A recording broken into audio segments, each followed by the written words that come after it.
As I stood there facing Karen and her army of eco-activists on my own front lawn, I knew that this battle had reached a new level. Little did I know that my quiet suburban life will turn upside down when a vegan Karen gets mad at me for mowing my lawn. Here's how it all went down. I never thought mowing my lawn in the quiet suburb would lead to an unforgettable encounter with Karen, my neighbor. It was a sunny Saturday morning, and I was pushing my old rattling lawnmower across the grass, lost in the hum of the engine and the scent of freshly cut grass. That's when I heard it. "You're destroying the earth!" A shrill voice pierced through the air. Startled, I turned off the mower and looked up to see Karen, arms akimbo, standing at the edge of my lawn. She was a sight, with her wild curly hair and a t-shirt that screamed, "Go vegan!" "Excuse me?" I asked, genuinely confused. "That machine," she pointed accusingly at my lawnmower. "It's killing our planet, the noise, the pollution, it's unbearable." I tried to keep my cool. "It's just grass, Karen, I'm just mowing my lawn." Karen huffed, her face turning a shade of red that matched her hair. "It's not just about the grass, it's about the bigger picture. You're contributing to the destruction of our environment." I couldn't believe this was happening. I mean, sure, Karen was known in the neighborhood for her strong opinions on veganism and the environment, but this was a new level of absurdity. "Look, Karen, I respect your views, but I'm just trying to keep my lawn tidy," I said, attempting to reason with her. Tidy? At the expense of Mother Earth? Karen was now pacing back and forth, her hands flailing in the air. "You should be ashamed. There are eco-friendly ways to maintain a lawn, you know." I sighed, feeling a headache coming on. "Karen, I'm not going to debate lawn care ethics with you. I'm just going to finish mowing my lawn." That's when things escalated. Karen marched right up to my lawnmower and stood in front of it, arms crossed. "I won't let you continue this environmental massacre." I couldn't believe it. There she was, standing like some eco-warrior in front of my ancient lawnmower, as if she was about to single-handedly save the planet. "Karen, move. I don't want to argue, but you're being unreasonable," I said, my patience wearing thin. "I am not moving until you promise to stop this madness," she declared, her voice rising. I took a deep breath, trying to calm myself. "Karen, this is ridiculous. I'm going to mow my lawn whether you like it or not." For the next few minutes, we stood in a stalemate. Karen, the immovable object, and me, the increasingly frustrated homeowner. I considered calling the police, but the thought of explaining the situation to them seemed even more absurd. Finally, I had an idea. "Okay, Karen, how about this? I'll finish mowing my lawn today and then I'll look into more eco-friendly options. Happy?" Karen eyed me suspiciously. "You promise?" "Yes, I promise," I lied, just wanting to end this bizarre standoff. With a final huff, Karen stepped aside, but not without giving me a lecture on the importance of living a sustainable life. I nodded along, not really listening, just waiting for her to leave. As soon as she was gone, I quickly finished mowing my lawn, the absurdity of the situation not lost on me. I knew I had no intention of changing my lawn care routine, but I hoped the promise would keep Karen at bay, at least for a while. But oh, how wrong I was. The next day I found a pile of pamphlets on my doorstep about eco-friendly living, and a note from Karen reminding me of my promise. It was clear that this was just the beginning of Karen's crusade to convert me to her way of thinking. And as I stood there, looking at the pamphlets and the note, I couldn't help but feel a sense of dread. I had a feeling that my encounters with vegan Karen were far from over, and that mowing my lawn would never be the same again. As the days turned into weeks, Karen's presence became a constant in my life. It started with small things, notes in my mailbox, more pamphlets, and even a homemade vegan pie left at my doorstep with a note, "Taste the change." I tried to be polite, nodding and smiling whenever I saw her, but inside, I was growing increasingly frustrated. One afternoon, while I was watering my plants, Karen appeared out of nowhere. "You know, those fertilizers you're using are harmful to the environment," she said, peering over my fence. I clenched my jaw, trying to maintain my composure. "Karen, I appreciate your concern, but I'm really okay with my current methods." "But there are organic options," she insisted, her voice taking on that familiar grating tone. I turned off the hose and faced her. "Karen, I respect your lifestyle choices, but you need to respect mine too. I'm not forcing you to change, so please don't try to force me." Karen's eyes narrowed. "It's not about me or you. It's about the planet. I thought you understood that." The conversation quickly escalated, with Karen lecturing me on everything from composting to carbon footprints. I tried to argue back, but it was like talking to a brick wall. She was so set in her beliefs that nothing I said made a difference. The climax of our ongoing battle came on a Saturday morning. I woke up to the sound of chanting and looked out my window to see Karen and a group of her fellow activists picketing on my front lawn, holding signs that read, "Say no to lawn pollution," and "Green lawns, not gas lawns." I couldn't believe it. Karen had actually organized a protest against my lawn mowing. I felt a mix of anger and disbelief as I stepped outside to confront them. "Karen, what is this?" I demanded, gesturing to the crowd. "We're taking a stand," she said proudly. We won't let you continue to harm our planet. I was at a loss for words. The situation had spiraled out of control. Neighbors were peeking out their windows, and I felt a wave of embarrassment wash over me. This is my property, Karen. You can't just stage a protest here, I said, trying to keep my voice steady. We have every right to protest for the environment, Karen shot back. The standoff lasted for hours. Eventually, the police were called, and Karen and her group were asked to leave. But the damage was done. The story of the lawn protest spread through the neighborhood, and I became the talk of the town, not in a good way. In the weeks that followed, I tried to keep to myself, avoiding Karen at all costs, but the tension was palpable. Every time I stepped outside, I could feel her eyes on me, judging, waiting for me to slip up. The final straw came when I received a letter from the Homeowners Association warning me about the use of my lawnmower and suggesting more environmentally friendly alternatives. It was clear that Karen had taken her campaign to the next level. I was furious. It was one thing to deal with Karen's antics, but it was another to have her meddling in my affairs and affecting my standing in the community. That night, I lay in bed seething with anger and frustration. I knew I couldn't let this go on. It was time to take a stand, to show Karen that she couldn't bully me into submission. The next day, I went out and bought the loudest, most gas-guzzling lawnmower I could find. I waited until Saturday, the day when Karen usually did her gardening, and fired it up. As I mowed my lawn, I could see Karen's face turning red with rage. She stormed over, yelling over the roar of the engine, but I just kept mowing, a defiant smile on my face. I knew this was petty, that I was stooping to her level, but I didn't care. I was tired of being pushed around, tired of Karen's relentless crusade. As the engine hummed and the grass flew, I felt a sense of satisfaction. I was taking back control, standing up to Karen's bullying, and in that moment, I didn't care about being the bigger person. I just wanted to mow my lawn in peace. I feel sorry for OP. Dealing with Karen must be exhausting. Hopefully they can find a way to coexist peacefully.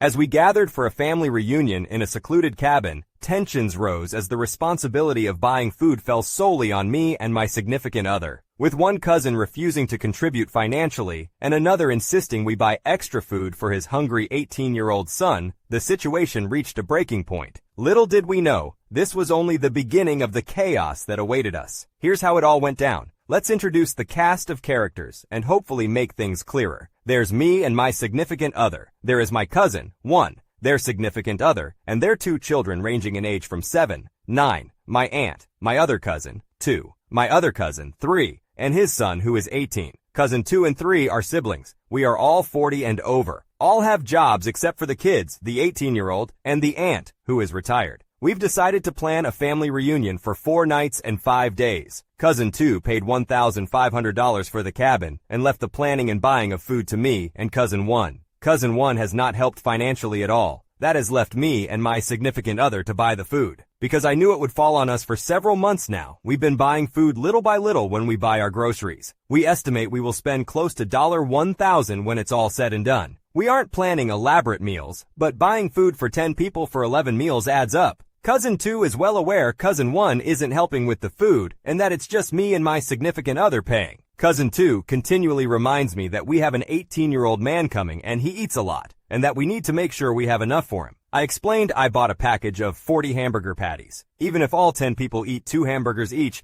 there will be 20 hamburger patties left. I also said we're planning on 5 pounds of ground beef for spaghetti and another 5 pounds for chili. There will also be sides like rice or salad or cornbread or garlic bread. I've planned like that for every meal. Plus, there will be bread, peanut butter and jelly, and cereal. I can't imagine there won't be leftovers that he can eat if he gets hungry. He's still insisting that's not enough food and we should buy a couple of rotisserie chickens. And Cousin 3 suggested we buy ramen for his 18-year-old son. Cousin 3 and his son haven't contributed financially even a penny towards this, nor do they have plans to pay for anything. I'm flatly refusing to buy extra food, and after the 10th text message, I finally told Cousin 2 that since Cousin 3 and his son were getting a free vacation, if the food provided isn't enough, then he can starve. I might have also called them freeloaders to have the gall to suggest foods that *I* could buy for them. So am I the jerk for being stubborn and refusing to buy something as cheap as ramen? You can see my post history for a recap of what's going on and what I'm complaining about. Short recap.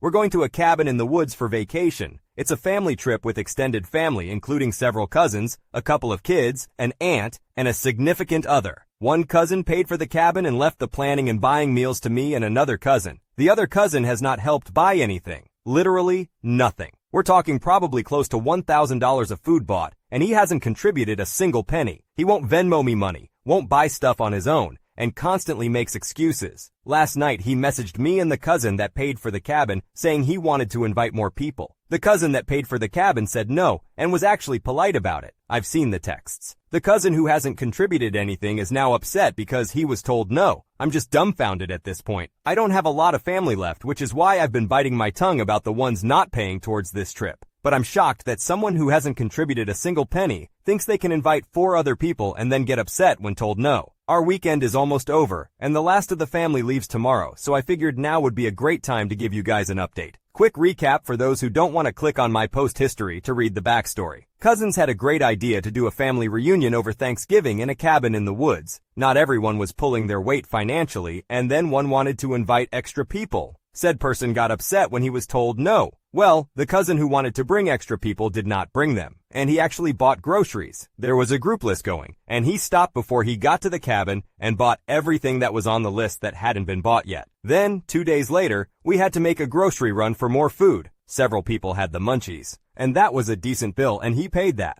He also helped with the cooking and cleaning. So, in my eyes, he pulled his own weight. The cousin who brought his brother and nephew, they spent the entire time under the influence but weren't annoying. So, while I personally don't see the point of what they did, I'm not going to complain. Plus, we'd wake up in the morning and he always made something like cookies or prepped food for the day. And he was great at emptying and refilling the dishwasher. Only one kid came, and we had a blast with said kid. My significant other had fun as well. For me, I was pleasantly surprised. I had a great time, and it was really neat to see my dad and my cousins. From mannerisms to facial features to the one cousin who has a lot of hair. It's been hard on me since my dad died, and for reasons that would fill a book, I didn't grow up with this side of the family. So I had a great time reconnecting with them. We had a family meeting where we came up with a budget and how much each person needed to contribute to keep this thing going. The plan is to do the same next year. I'm supposed to call tomorrow to see about reserving the cabin for next year. I seem to have a decent following and responses from my last 2 posts, so I figured I'd give you guys another update. We are trying to make this a yearly tradition. We've gotten together the last 2 years and no one has caused any harm, so we're trying for a 3rd time. On a cruise ship this time. Asterisk ominous music plays asterisk. The place we stayed at the last 2 times doesn't have any openings for the next 2 years, so after trying Airbnb properties that charge a lot for a place big enough for us, I finally said screw it, we're looking at cruises. And wouldn't you know there's a fairly affordable one that aligns with the dates we can go. Somehow it all fell on me to organize it, and it's like herding cats. I need specific information from each person going, and we're up to 10 people. Group emails and texts go unanswered, so I have to individually contact each person to get basic info like birth dates, full names, and email addresses. Finally, I gave an ultimatum that worked. Give me your info today, or you're not going. And finally, miraculously, I got everyone's info. I'm so impressed with myself that I'm going to reward myself with a nice margarita tonight, or maybe something stronger. We've divided the cabins up basically by households. If you live with or are related to a specific someone, that's who you're going to be in a cabin with. I chose the cheapest cabins for all but one cabin. The more expensive cabin will be entirely paid for by the people occupying it. One of the cheap cabins may not get to go. No one else is footing the bill. Those 2 people occupying it are responsible for their portion. If they can't pay, they don't go, and no one else is penalized. They know this. They have 10 months to come up with the price of their cabin. It will be a struggle. The struggle is entirely due to poor financial management. One of the persons in the cabin who may not get to go is asking to switch roommates and cabins with the more expensive cabin. The same person that did not contribute anything to the last reunion. Not even cleaning up, cooking, organizing, nothing. And they think they are going to weasel their way into a free cruise. Not gonna happen. I have a surprising amount of followers, and I promised to update once the cruise had to be paid for. So here we are. It's going to be a short update because we haven't gone on the cruise yet. Once we get back from the cruise, I'll update again. Feel free to click my name and read through my previous posts. And yes, I read the criticism about using numbers rather than fake names. So I'll just be vaguer and not mention numbers. It was a mess getting all the info needed to book the cabins, but we did.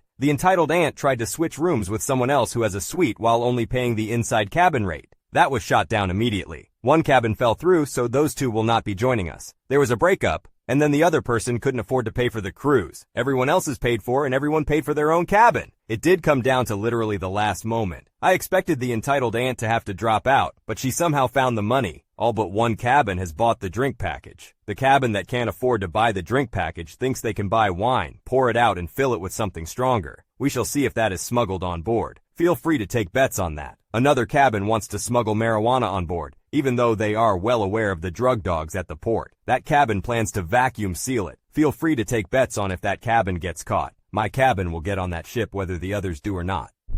And I plan to spend the majority of the cruise drunk if the others do actually make it on board. Thinking of getting everyone Yeti cups or maybe a tote bag with some sort of phrase to commemorate this year's family vacation. You know that phrase, "You're a glutton for punishment"? Well, yeah, that's me. So one thing I purposely failed to mention in my other posts is that I have another vacation planned for my significant other and I right before we go on this cruise. As in, we come home, have about enough time to wash clothes and repack before we have to leave to go on the cruise. Oh, and didn't I mention the first vacation is overseas, so it takes a bit more planning than a US vacation. We leave in a few days for that vacation. I'm also still working 45 plus hours a week up until the day we leave, so I don't have a lot of time to devote to the cruise. I've made that clear to everyone going on the cruise. Since we're a bit less than a month from the cruise, we can check in and I'm trying to coordinate that with everyone and having a tough time doing that. Texts go unanswered. I'm to the point I simply don't care any longer. I checked my significant other and and that's it. I have spent a week trying to coordinate time since we are supposed to carpool there. But I'm done trying to get people to answer my texts. And here's where you guys that have read this far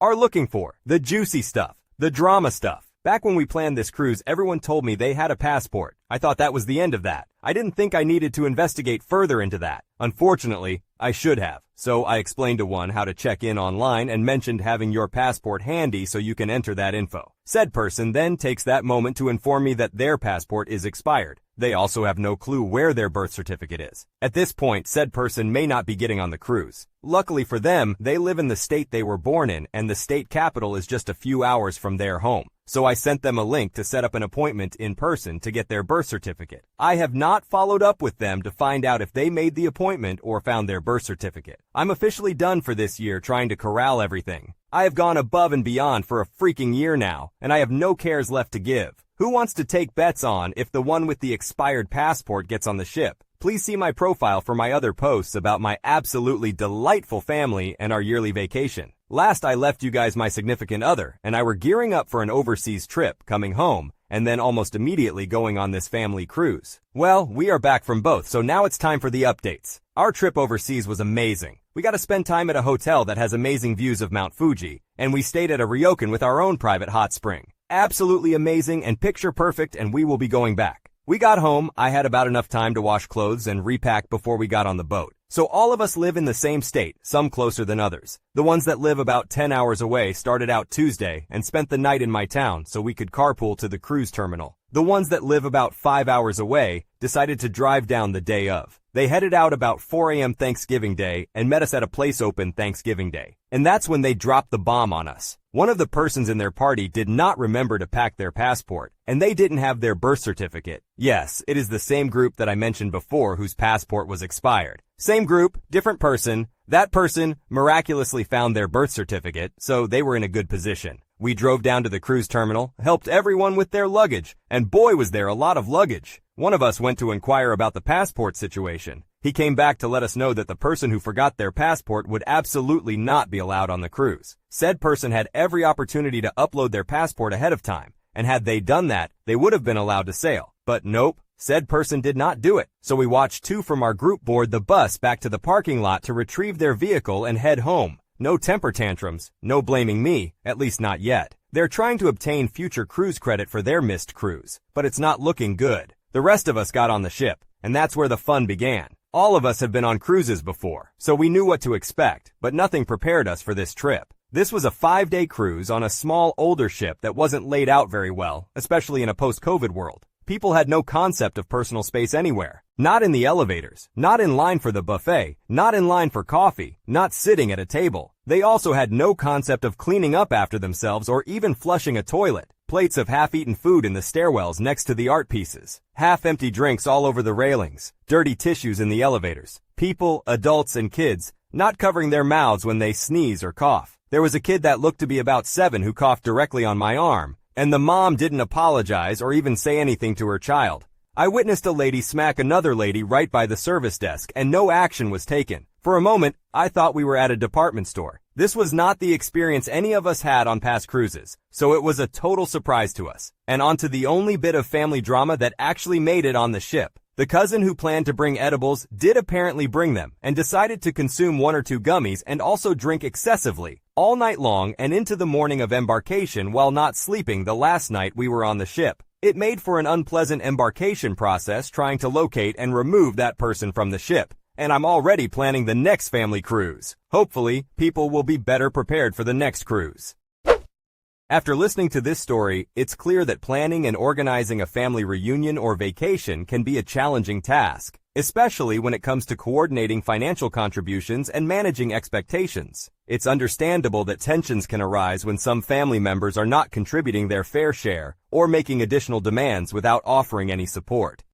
I never thought a simple dinner party could lead to such a dramatic fallout. As I confronted my friend's boyfriend about his relentless mooching and lack of contribution, tensions escalated, alliances shifted, and our once tight-knit group splintered into factions. It all started with a plate of BBQ ribs, and little did I know, it would be the catalyst for a chain of events that would forever change our friendships. Here's how it all went down. Some friends and I decided to do the trend where we have a dinner and everybody brings a food that starts with the first letter of their name. There is one friend of ours who's a bit of a moocher. Whenever we go out, she never pays for stuff, whether it's the dinner bill, tickets for the movies, etc. We always end up paying for her, but everyone accepted this and doesn't really have an issue with it. However, recently it's become worse. She's been dating this guy for a couple of months, and she brings him everywhere with her, even when he's not invited. So now we have 2 people to pay for. Also, I feel like I have to say that they have jobs, they're not struggling. It'd be different if they were broke, then of course I wouldn't mind. But yeah, we had the dinner last night and everybody brought food and put a lot of effort into it. These 2, however, showed up with absolutely nothing. Not even a bottle of soda. We were annoyed, but nobody said anything. It wasn't until the end of the night when they were leaving that I cracked a little. The friend's boyfriend was taking home all the BBQ ribs that were left. I repeat,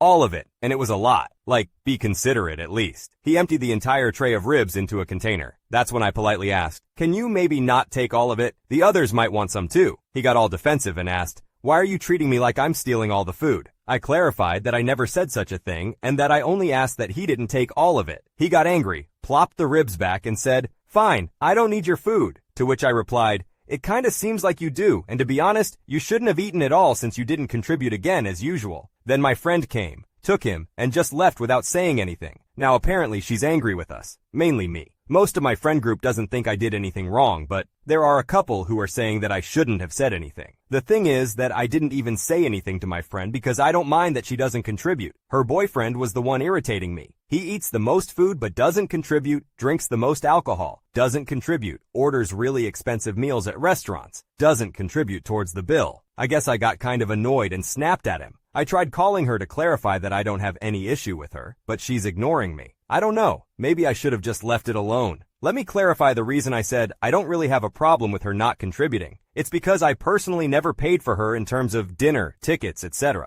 I've only paid for a drink, some popcorn, and parking before. However, she still benefits from me and the others when we bring food and drinks, while she brings nothing. I always thought it was unfair, but since nobody wanted to say anything, I decided to leave it alone. I should also mention that she's a friend by association. I've only known her since the beginning of this year. As many of you suggested, I confronted her. I started off by saying I thought it was unfair that her boyfriend was taking all the food, and that's why I spoke up. She apologized and said that her boyfriend only did that because he didn't think anyone would mind. I should mention that even though she eats at these gatherings, she never takes copious amounts of food before. I told her that I can't speak on behalf of everyone, but I feel it's unfair that she keeps bringing her boyfriend and never contributes anything. Since she had just apologized, I thought she would respond by saying that she would start to contribute. However, she asked why I cared so much when I don't even eat ribs, and she said I embarrassed her and her boyfriend for nothing. The fact that I don't eat meat is beside the point. My friend put a lot of hours into cooking those ribs just for her boyfriend to take them all? No, it's not right. And I didn't make a scene, he did. I spoke to her very politely, so I explained that once again and told her she's been an inconsiderate friend. She responded with, "I don't know why you're attacking me when nobody else has a problem." Then she said she didn't want to associate with me anymore. I said that was fine, and that was the end of it. I told the others the outcome. And the friend who introduced her to us was really mad that I caused a rift between everyone over food. So the group essentially split up, and those who were irritated with me will continue to hang out with her. The others, who secretly found her annoying but were too polite, also spoke up and decided to branch off as well. Our mooch-free group has hung out a couple of times already, and all the complaints are finally being released. Also, everybody brings something now, which is nice. Not only that, but it's a more relaxing and stress-free environment without them. The introducer friend is trying to convince some of the new group to join them, but it's not working, which I find funny. Anyway, that's it. Sorry if this was anticlimactic. And I know this is like juvenile high school stuff, but hey, that's what happened. After reflecting on the events that unfolded, it's clear that tensions were building up within the friend group long before the dinner party incident. While the issue of mooching and lack of contribution seemed trivial at first, it exposed deeper underlying frustrations and dynamics among the friends.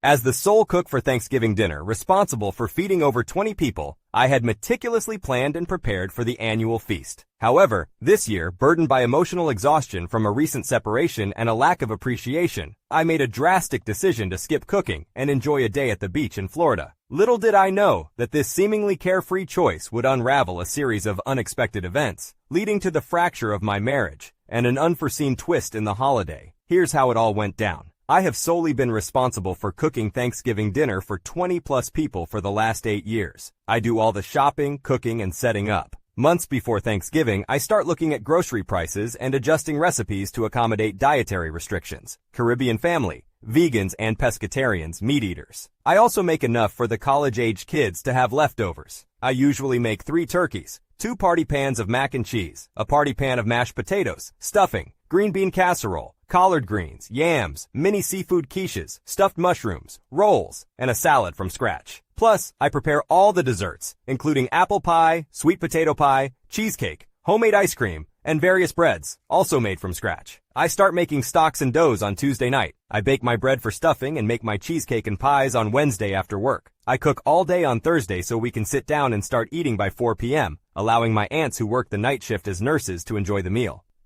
Every year, people invite unexpected guests, and the gathering ends up being 30-plus people. I wouldn't mind if it were just plus ones, but my mom invites her friends and their kids. My mom and aunt ask me to make additional turkeys and some sides for their units. I never feel appreciated for everything I do to make it special and accommodate everyone. This year, I'm separated from my husband, and I really don't feel like going to great lengths to cook for people who don't even leave me leftovers to make a sandwich the next day. So this year, I've decided not to cook and just spend my day at the beach, which is the only advantage of living in Florida. I was asked at the beginning of the month how much the adults should Zelle me for Thanksgiving groceries, and I told them I'm not cooking. Today, I received a Zelle payment from my uncle, and when I returned it, he asked why. I reminded him and the family group chat that I wasn't cooking. Now they want me to cancel my plans and cook. Am I a jerk for not wanting to? This is my favorite holiday, but my separation has left me emotionally exhausted and without any passion to cook. I don't actually mind cooking for my family. I look forward to it. The unexpected guests, however, bother me a little. What's really bothering me is that this year, I had expected to celebrate the only holiday I truly look forward to with my husband. I wanted to share the dishes that I love and the chaos of preparing them together. I'm upset because I don't have my husband here. They may not understand, but I took on this holiday because I genuinely enjoyed it. Excuse any typos, I am currently enjoying a small 4-pack of Woodbridge wine while watching The Crown with my husband by his bedside. More on that later. I actually listened to you all and I didn't cook. The weather wasn't the best, so I didn't end up going to the beach, but instead, I sat by the pool, did some work and journaling. I enjoyed margaritas by the pool and wine at dinner. I don't know how I was able to drink all day and still get everything done by 4 p.m. Dinner ended up being late and we didn't start eating until 6 p.m. So the people who had to work that night just took to-go plates and couldn't eat with us. My mom called me a few times from the kitchen asking how to turn on the oven and make a pre-made ham and turkey. My aunt asked for the recipes that I had previously emailed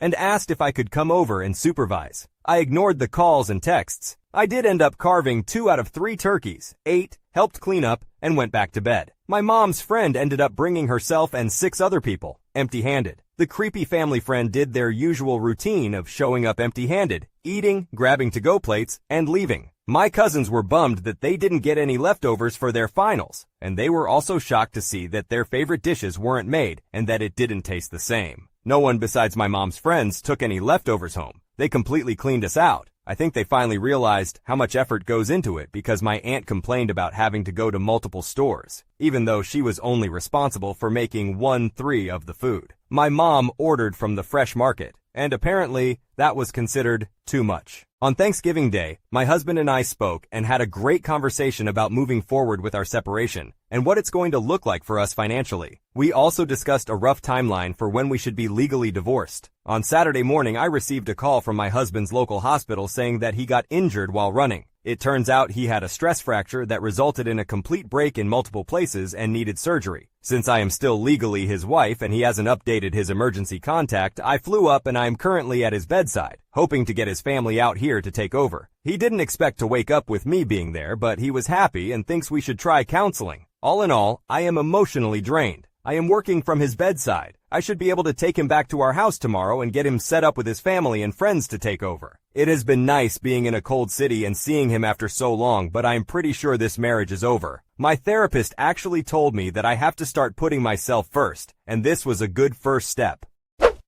From the burden of cooking for a large gathering to the strain of a recent separation, this person's journey became a roller coaster of emotions. Despite the chaos, there were moments of connection, such as conversations with loved ones, and the realization that personal growth and self-prioritization are essential. It serves as a reminder that sometimes life takes us on unexpected paths, and even in the midst of turmoil, there can be opportunities for growth and self-discovery. As our open relationship takes a toll on our connection, I find solace in a new job and newfound confidence. But when jealousy and resentment creep in, our relationship takes an unexpected turn. Here's how it all went down. My wife Ashley and I have been together for 4 years, married for 3 years, and have been in an open relationship for 2 years. Early on, we both found other people to connect with. Ashley was dating a married man in a stable polyamorous relationship, while I became close to a grad student at a nearby college. Despite the excitement of new relationship energy, NRE, we managed to share our experiences with each other, and it was a very intense and special time. After 9 wonderful months, my grad student partner received a job offer several hours away. As an introverted person, I withdrew into myself and focused on going to the gym to distract myself. Shortly after, Ashley's partner became pregnant and their relationship started to wind down. I had hoped that we could take some time for ourselves, maybe travel or enjoy romantic moments together after both of our breakups. However, Ashley's plan was to pursue new NRE with someone else. Unfortunately, she wasn't finding connections that were meaningful, so she started dating more people more frequently. This led to a conflict when she scheduled a date with a new guy on our usual Saturday night, which we had always reserved for each other. We argued, and in the end, she decided not to go out with either of us that night. She insisted on changing our date night to Thursday, as Fridays and Saturdays were more convenient for her other partners, especially if they wanted to spend the night together. All of these changes caused me to go into a downward spiral, and I found solace in spending most of my time at the gym. I lost 35 pounds and focused on strengthening my arms and upper body. One of my friends from the gym, Keith, convinced me to work at one of his clubs as a barback on Fridays and Saturdays due to their high demand. The club had a diverse LGBTQ+ crowd, a large dance floor, and a drag show. By the 3rd week, I'd become a bartender, and the MC would playfully tease me and grab my ass as part of her act. This boosted my confidence, and I went from being introverted to becoming more outgoing. After about 3 months, I noticed Ashley making snide remarks about my job and staying out late. I believe she was annoyed or jealous that I was having such a good time.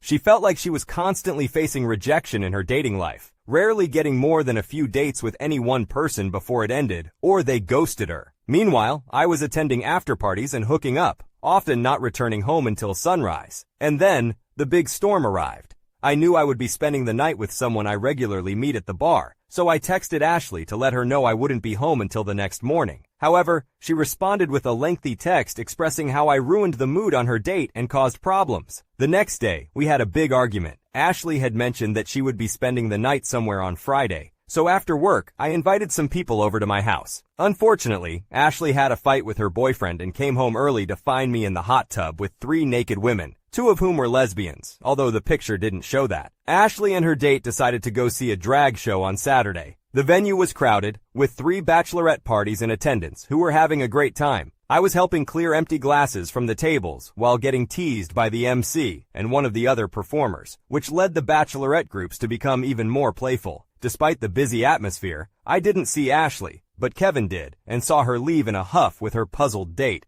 The day after, Ashley came to the club and mentioned that we needed to close our relationship and work through some issues. We discussed a few of these issues, mainly my unavailability on weekends and the lack of priority I placed on our relationship. I reminded her that she was the one who suggested moving our date night from Saturday to Thursday to accommodate her boyfriend's schedule. She also brought up how hurt she was when she had a fight with one of her dates and came home early to find me in a hot tub full of women when she needed support. I explained to her that for once, I was enjoying the same freedom she had, and if she had issues, maybe she should consider taking a step back and closing her side of the relationship while seeking individual counseling to address her issues. I have never missed a Thursday date night with her, although she often spends a third of it on her phone texting other guys, which is supposed to be acceptable. I also mentioned how she sends 30 texts to my one. Last night, she brought up the topic again, and I told her that if she wanted to close the relationship, we could do so, but it would be permanent. There would be no dating or online flirting, and she would have to delete all her dating apps, Snapchat, and any contact information of past hookups. I made it clear that if we took this path, the next time she wanted to have dinner with another man alone, she would be doing so as a single poly woman. Obviously, she didn't like my suggestion and found it unfair. Personally, I don't want that either, but I'm not going to let her dampen my side of the relationship to appease whatever is going through her mind right now. A couple of weeks ago, my wife Ashley asked to close our relationship and work on some issues. I refused, as I was just starting to enjoy the freedom after feeling left behind. You can refer to my previous post for more context. Another thing she asked was for me to quit my part-time job tending bar at an LGBTQ+ club, which she requested after visiting the club with one of her dates and seeing the attention I received. Last Thursday was our scheduled date night, and she once again asked me to pause and reconnect, to work through our issues. Lately, Friday and Saturday nights had been the times when I worked at the club while she went out with her other partners and often stayed overnight, leaving me alone for most of the weekend. This past weekend, she spent both Friday and Saturday nights sitting alone at the end of the bar where I worked. I already had a planned date for Friday after work, but on Saturday, we left the club together and had breakfast before going home. Throughout this week, her phone has been silent, and I've only seen her texting a couple of times. Interestingly, she's been the one initiating intimacy all 3 times this week, which is the complete opposite of the past 9 months. We had a long conversation, and she wants to make Saturday our official date night again, in addition to keeping Thursday night. She mentioned that she has removed all her dating profiles and deleted Snapchat, effectively closing her side of the relationship. Her only request is for me to stop working on Saturdays so we can spend the entire day together. I agreed to that, but explained that I needed to give Kevin time to find a replacement for me at the club.